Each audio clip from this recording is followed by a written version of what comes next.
buenos días. Son las 6 de la mañana de este miércoles 21 de marzo de 2018. Esta es la hora de la verdad.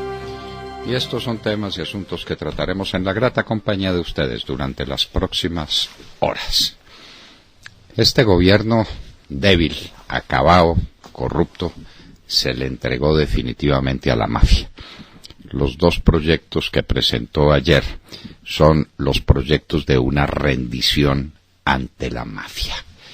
Y tal vez ahí preparando el terreno para darle cualquier explicación a Trump, que no es muy versátil en eso de recibir este tipo de explicaciones. Se le garantiza un mínimo a cada familia cocalera de coca que puede tener a su disposición. Si son 110, 117, como dicen, o 125 o 150.000 familias cocaleras multiplicadas por 1.7 hectáreas, el país quedó lleno de coca por cuenta del gobierno. Coca autorizada. No podrá ser erradicada porque cada familia tiene su mínimo. ¿Y cuántas familias aparecen? Las que sean necesarias. El gobierno se entregó. Como se le entregó también a los llamados excombatientes de las FARC que están en disidencia y que hoy calculan en 7.000. ¿Y cuántos eran los guerrilleros de las FARC cuando empezaron estas conversaciones? Se calculaba que entre 5 y 8.000, es decir, los mismos. Señores, tantas idas y venidas, tantas vueltas y revueltas, tanto premio Nobel, tanto discurso, tanto acuerdo, tantas curules gratuitas, tanta condescendencia con el crimen para llegar a lo mismo, a que hoy se calcula que los disidentes de las FARC son los mismos miembros de las FARC del comienzo. ¿Esto será posible? Esto no es una pesadilla, claro. Es la pesadilla del peor gobierno que hemos conocido. Y también hay espacio para las bandas criminales, reducciones de penas, tratamiento especial, y a ver cómo hacen los jueces la diferencia entre un exguerrillero de las FARC y un miembro de las bandas criminales, que trabajan en el mismo sitio, en el mismo negocio, tienen los mismos intereses, todo igual. Bueno, el gobierno le entregó el país a la mafia. ¿Qué nos va a decir Donald Trump dentro de 3 semanas? Amárrense los cinturones. Las encuestas. La encuesta Yanhas ratifica. Santos es el del 14% de favorabilidad. Que ese pues es un dato, si ustedes quieren, de estadística matemática que tiene que aparecer. El presidente no puede estar con el 0% de favorabilidad cuando sale en la televisión y lo muestran y aparece rodeado de gente. Ahí tiene un mínimo. Ese mínimo es el del 14%. Y las otras dos encuestas que revelan lo que está pasando, que no es la garantía de lo que vaya a pasar. ¿Por qué se escondió la encuesta de Inbamer? Los señores de Caracol, ¿por qué escondieron la encuesta de Inbamer? ¿Qué fue lo que les pasó? Esa encuesta ha debido salir desde el viernes de la semana pasada. Pues ahora lo entendemos, porque viene la gran encuesta de RCN, hecha por seguramente el mejor encuestador que hay en el país, que es Osvaldo Acevedo, el mismo de Yanhas, hace la gran encuesta, y en la gran encuesta aparece un resultado catastrófico. Esto es la desbandada, y cuando hay desbandada, ¿quién la ataja? Fuera triunfalismos, fuera la creencia de que esto se puede manejar en conventículos cerrados, fuera la idea de que estamos al otro lado y de que la recuperación del país, lo que hay que luchar, lo que hay que diseñar de aquí en adelante, la seriedad que hay que tener con un país acabado, destrozado. Pero la encuesta dice lo que dice. Ya lo comentaremos. Lo que nadie menciona es el país del 7 de agosto. Nosotros llamamos otra vez la atención sobre ese tema. Por eso cuando hablamos de triunfalismos decimos es que esto se extiende al 7 de agosto y de ahí en adelante, el país que vamos a encontrar. Como somos especialistas en recibirle cosas a Santos, que entregó el Ministerio de Hacienda el 6 de agosto del año 2002, sabemos lo que es capaz de hacer este sujeto para trampear, para esconder, para meter las porquerías debajo del tapete. Lo que el país se va a encontrar el 7 de agosto. Lo advertimos otra vez. 70 años del Estado de Israel. ¿Por qué Israel es un país rico, con una tecnología avasalladora, con unos descubrimientos en materia agrícola sorprendentes? ¿Y por qué a su alrededor no hay sino hambre, pobreza, miseria? ¿Por qué? El tiroteo de Maryland parece una cuestión sentimental. Lo cierto es que la situación en los Estados Unidos es catastrófica y ya pues a un muchachito que pelea con la novia termina disparando fusiles en cualquier lugar. El tiroteo de Maryland. Macron quiere que se hable más francés y menos inglés en la Unión Europea. Esto es una lucha por el poder. Las cosas estaban bastante claras con una preponderancia de Alemania y de Inglaterra en la Unión Europea. A Inglaterra le hicieron su famosa consulta interna, esas consultas internas que son tan peligrosas, y la consulta interna dio como resultado que se tenía que retirar de la Unión Europea. Ahí queda un vacío de poder, y Francia quiere colmar ese vacío. A eso se refiere Macron cuando habla de que hay que hablar más francés en la Unión Europea. Bueno, el problema de Facebook, señores, no tiene límites. El problema de Facebook con una compañía que se llama Cambridge Analytica, eso lo está llevando a perder el 9% del valor de las acciones. ¿Sabe cuánto vale ese chiste? ¿Cuánto ha perdido los capitalistas de Facebook, los dueños de Facebook en estos días por cuenta de la filtración de los secretos que tenía de la gente, por la violación de la confidencialidad con que debe respaldar su gigantesco archivo sobre la situación de la gente que está en Facebook? Le ha costado 60.000 millones de dólares. Le repito la cifra, 60.000 millones de dólares. ¿Cómo saldrán de semejante problema? Puerto Rico sigue sin luz ni servicios después de María. Pasados 6 meses, la situación de Puerto Rico es calamitosa. ¿Cómo será la situación de Cuba? Puerto Rico tiene la ayuda de los Estados Unidos. Puerto Rico tiene algún grado de institucionalidad. Puerto Rico ha tenido recursos y ahí sigue con el problema. ¿Qué estará pasando en Cuba? En Cuba está pasando algo mucho peor, solo que nunca se sabrá porque así son los regímenes comunistas. Último homenaje a Stephen Hawking, nada menos que lo enterrarán en Westminster Abbey, en la abadía de Westminster, al lado de Newton y Darwin. Les repito, al lado de Newton y Darwin. Semejante homenaje recibirá este hombre. Empieza la primavera con fuerte tormenta de nieve en el nordeste de los Estados Unidos. A Trump le llegó su actriz porno. Ese problema de Trump sí lo va a enloquecer. A él no lo enloquecen muchas cosas, pero esta actriz porno sí la va a enloquecer. Pues es que meterse en ese mundo y meterse con esas mujeres tiene su precio. Entonces ahí está ella pidiendo, rogando. Todo el mundo está de acuerdo con ella y no de acuerdo con Trump. Tiene unas garantías de confidencialidad, hay unas amenazas en contra de ella, pero la gente la respalda, entre otras, movida por el morbo, para que le cuenten cómo eran sus relaciones con el presidente de los Estados Unidos.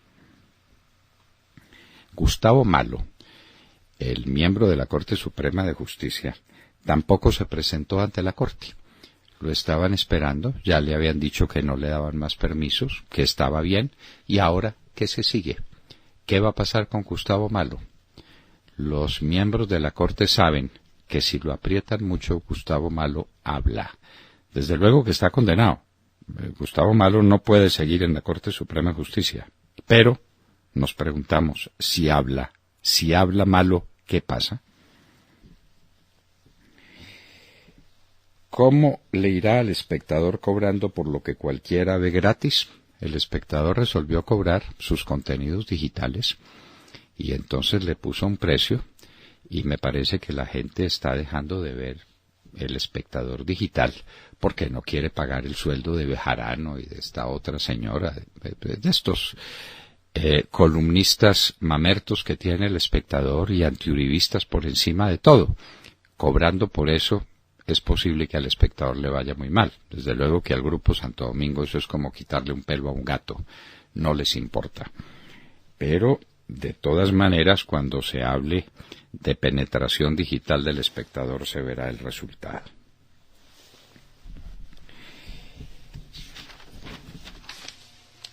Las disidencias de las FARC tienen hoy el tamaño del ELN. De Mar Córdoba y William Calderón nos hablarán sobre ese tema.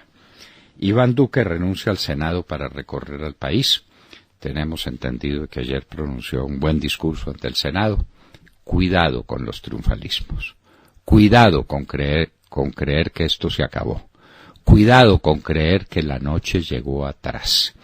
Estamos penetrando en la parte más oscura de la noche cuando el país haga realidad de lo que le deja como herencia al gobierno de Juan Manuel Santos y de los peligros que tiene la candidatura de Iván Duque, peligros internos de su entorno inmediato. Para decírselo con toda franqueza, él sabe que somos francos y que le hablamos con la verdad porque no tenemos nada que esperar ni nada que temer.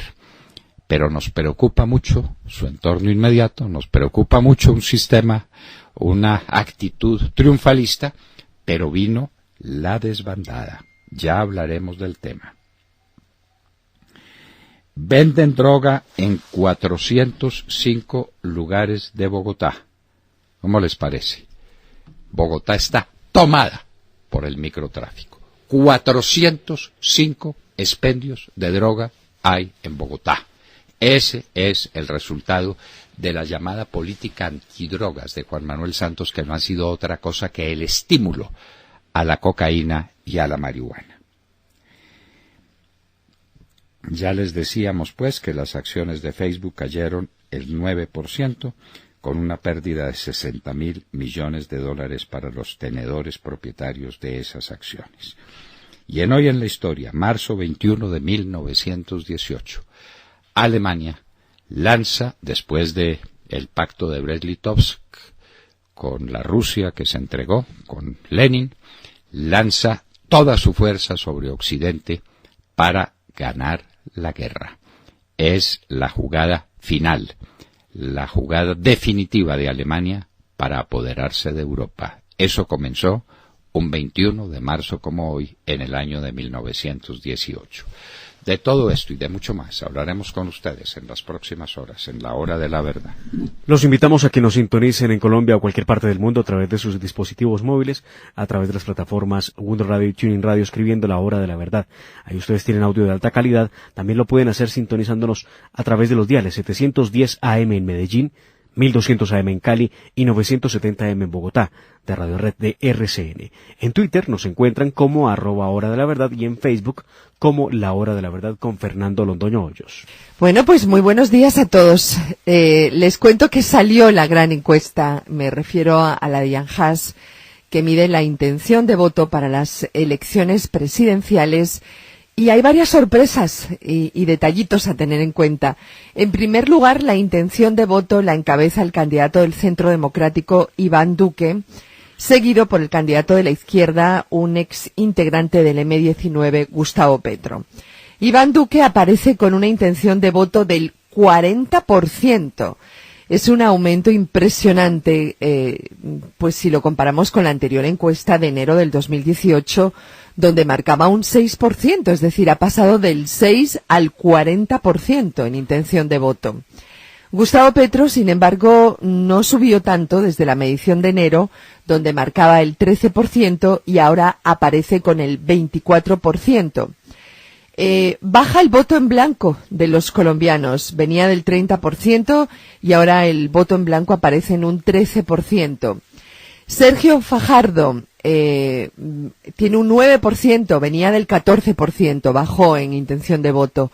Germán Vargas Lleras también bajó, venía del 8%, tiene un 6%. Humberto de la Calle venía del 4% y marca ahora el 2%. Vivian Morales se mantiene en un escaso 1% y Piedad Córdoba también un 1%. Cuando le preguntan a los colombianos quién cree que va a ganar, encabeza la lista Iván Duque. Iván Duque aparece con un 50% que dice que creen que va a ganar, seguido de Petro con un 24% y de Germán Vargas un 8%. Por los que nunca votarían o los que más rechazo producen, Gustavo Petro. Él tiene el 35% que dice que nunca votaría por Petro. Le sigue Piedad Córdoba, 20% dicen que nunca votarían por Piedad Córdoba. Iván Duque, 14%, Germán Vargas, 10% y Sergio Fajardo, 4%. De modo que así están las cosas ahora mismo tras las elecciones legislativas del 11 de marzo. Muchas sorpresas, aunque falta, creo yo, esa es mi opinión personal, la parte más importante de la campaña. Ojalá el Centro Democrático no se confíe con estos resultados y no vaya a adoptar una actitud triunfalista. Falta todavía mucho para llegar a la meta, o por lo menos no en tiempo, pero sí en intensidad. Lo que falta va a ser muy decisivo y sabemos por experiencia con la facilidad que cambian los acontecimientos, ¿verdad? Y los porcentajes en intención de voto. De cualquier forma, es un resultado alentador para muchos colombianos que ya sentían el socialismo del siglo XXI respirando en la nuca, ¿no?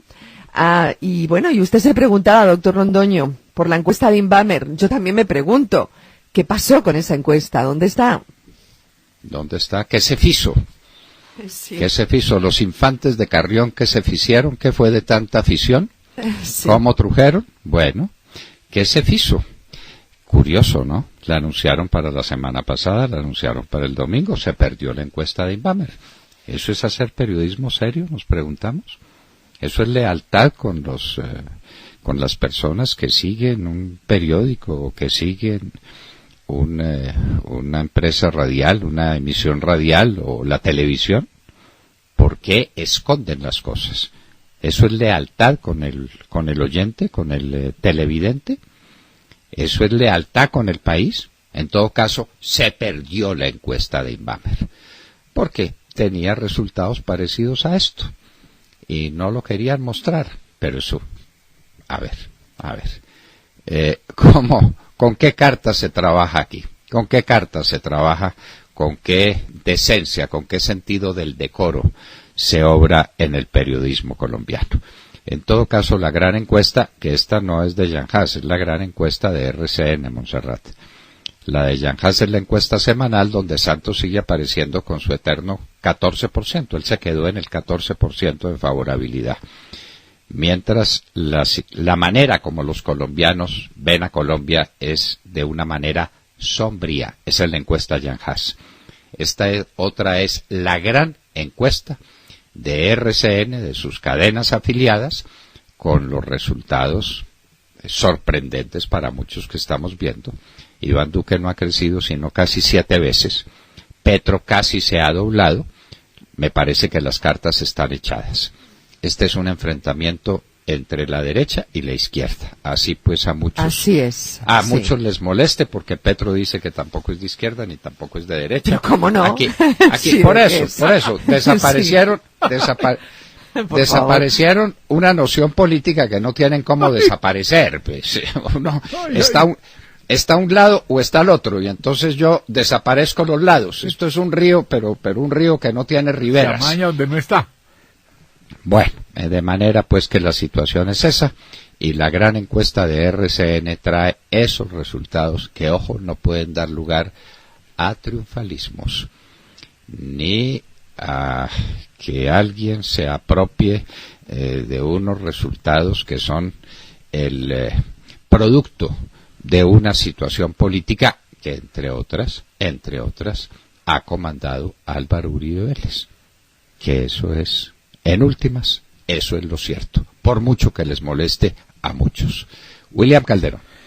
Doctor Londoño, buenos días Colombia, gracias por invitarnos a sus hogares y a sus vehículos. Hoy es miércoles, 21 de marzo del año 18.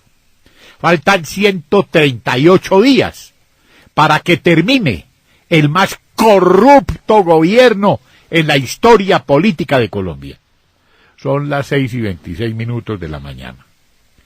El acto terrorista del criminal atentado perpetrado en el vecino Ecuador fue rechazado por el propio presidente de ese país vía Twitter, quien en su primera reacción oficial dijo, abro comillas, rechazamos el acto violento ocurrido hace pocas horas en Mataje Esmeraldas.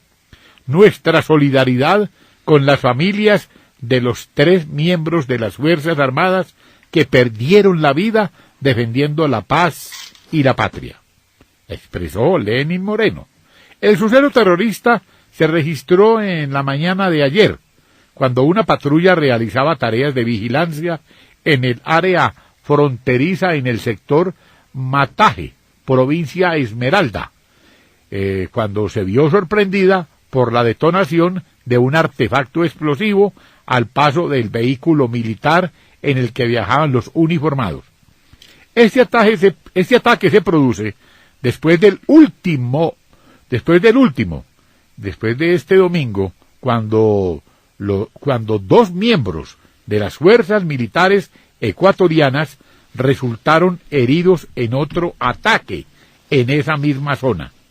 Este tipo de ataques se han intensificado a raíz del atentado con coche bomba perpetrado el último 27 de enero contra la principal comisaría de policía San Lorenzo, en Esmeraldas, que dejó 28 heridos y daños materiales a 30 casas aledañas. Este mismo atentado fue calificado por el presidente Moreno como un acto terrorista ligado a las bandas de narcotraficantes. Fue atribuido al disidente guerrillero de las FARC, camarada del comandante Santiago, conocido con el alias de Guacho, que controla el paso de la droga entre Colombia y Ecuador. Doctor Londoño, con estas noticias, Juanpa, el espurio presidente de las FARC, ¿recibirá a Trump? Sí, la situación no puede ser más delicada. Ya se metieron en el Ecuador, están cometiendo actos terroristas en el Ecuador y el Ecuador no va a tolerar esto, no lo va a tolerar y va a exigir un cambio. Y esas son las bandas criminales de las FARC. Pues es que antes eran condescendientes con el tema. ¿Dónde estaba Raúl Reyes? ¿Dónde estaban los cuarteles generales de Raúl Reyes? Ahí. En el Ecuador. Claro. ¿De dónde venían las hordas de las FARC que atacaban al ejército de Colombia, por ejemplo, en Teteyé? ¿De dónde venían? Del Ecuador. Del Ecuador. Solo que el presidente era Correa, y entonces a Correa eso le parecía muy bien. A Lenín Moreno no le hace ninguna gracia que los bandidos colombianos penetren en su territorio. Otro problema, pues, porque el Ecuador protestará, tiene todo el derecho a protestar y no va a tolerar que su paz interna, que su situación de orden público sea dependiente de unos bandidos colombianos que trafican cocaína y que la están traficando a través del Ecuador para salir al Océano Pacífico. Que nadie tenga duda sobre eso. Vanessa Araujo. Doctor Fernando y queridos oyentes, muy buenos días. Macron intenta ser el nuevo líder de la Unión Europea. Aunque el Brexit solo se completará hasta el 2020, ya empiezan las pujas por el liderazgo dentro de la Unión Europea. Emmanuel Macron, el presidente de Francia, ha dicho ayer que quiere revertir la relativa decadencia de la lengua francesa y convertirla en un gran idioma mundial. Así afirmó que trabajará para que en la Unión Europea se empiece a hablar más francés. Este es solo uno de los puntos propuestos por Macron para lograr su objetivo, refundar la Unión Europea. El viernes de la semana pasada, el presidente francés recibió en el Elíseo a Angela Merkel, recién elegida por cuarta vez canciller alemana. El presidente anunció que en los próximos meses Francia y Alemania pactarán una hoja de ruta clara y ambiciosa para refundar la Unión Europea. Y es que las elecciones generales en Alemania en septiembre y los meses de negociaciones para que Merkel pudiera formar coalición dejaron al presidente francés como único líder visible en la Unión Europea, pero sin interlocutor válido para impulsar sus iniciativas reformistas. El acuerdo entre los democristianos y los socialdemócratas fue una buena noticia para París. Los socialdemócratas son un aliado más en los planes europeístas de Macron. La mala noticia para el presidente francés es el éxito electoral de los euroescépticos en Italia, resultado que puede frenar las iniciativas de Macron y Merkel. El presidente francés no puede hacer nada en Europa sin Alemania. En eso lo está haciendo bien, pero hay que tener claro que solo con Alemania tampoco puede avanzar demasiado, por lo que no es suficiente aún para sus planes. Macron se impone y busca ser el líder de la Unión Europea, habla de reformas para refundar la colectividad y va bien avanzado al respecto. El motor franco-alemán es necesario para cualquier avance en la integración. Veremos en qué termina esta reacomodación de fuerzas, pero hay que tener claro que el ímpetu de Macron se topa con un escepticismo amplio. Hay demasiados eurófobos que avanzan en varios países. Sí, señora, la situación no es fácil, pero Inglaterra se fue, la Gran Bretaña se fue, y se fue por, casi que diríamos por accidente. Se pusieron a jugar a las consultas, y ese es un juego bastante peligroso.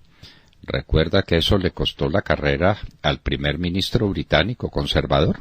Claro, porque allá sí son serios, y pues él dijo, yo renuncio si gana el Brexit, y renunció efectivamente. Y renunció, porque ganó el Brexit, y renunció. Y entonces Gran Bretaña se va de la Unión Europea, con un costo gigantesco para la Unión Europea y sobre todo para la Gran Bretaña. Los británicos todavía no han podido medir la magnitud de la barbaridad que cometieron alejando a la Gran Bretaña de Europa. Entonces Macron y Alemania, Francia, Alemania, se quedan solos haciéndole frente a esto, pero les ocurren cosas como lo de Italia, por ejemplo, que hay que mirarlo de cerca. Claro que Italia es un país internamente ingobernable y externamente incomprensible, porque eso es el relajo absoluto, pero ahora está en manos de lo que llaman un euroescéptico, en otras palabras, un enemigo de la Unión Europea. Ya veremos qué ocurre, pero Macron quiere que el mundo vuelva a hablar francés, como lo habló en su oportunidad. Vanessa, es que aquí muy entrado el siglo XX, lo que era distinguido y lo que era importante era hablar francés. La cultura francesa era dueña del mundo hasta que empezó el avasallamiento cultural y político de los Estados Unidos, sobre todo después de la Segunda Guerra Mundial. De Mar Córdoba. Doctor Fernando, compañeros de la mesa, oyentes de la Hora de la Verdad, muy buenos días. Cuando estamos a menos de 20 días para la visita del presidente de los Estados Unidos, Donald Trump, a Colombia, para hablar con el presidente Juan Manuel Santos, no del cultivo de aguacates, sino de la lucha contra el narcotráfico, el gobierno del presidente Santos anuncia que radicó el proyecto de ley que despenaliza parcialmente el cultivo de coca, marihuana y amapola. El ministro de la Justicia, Enrique Gil Botero, explicó que se trata de un proyecto que va a beneficiar a los que llaman pequeños cultivadores de coca, pues podrán sembrar cada uno hasta 1,7 hectáreas de esa planta sin ser objeto de persecución judicial.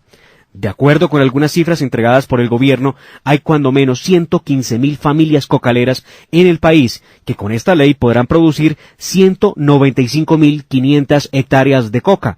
En otras palabras, el gobierno Santos legalizará la coca en Colombia en casi 200.000 hectáreas. Solución muy curiosa.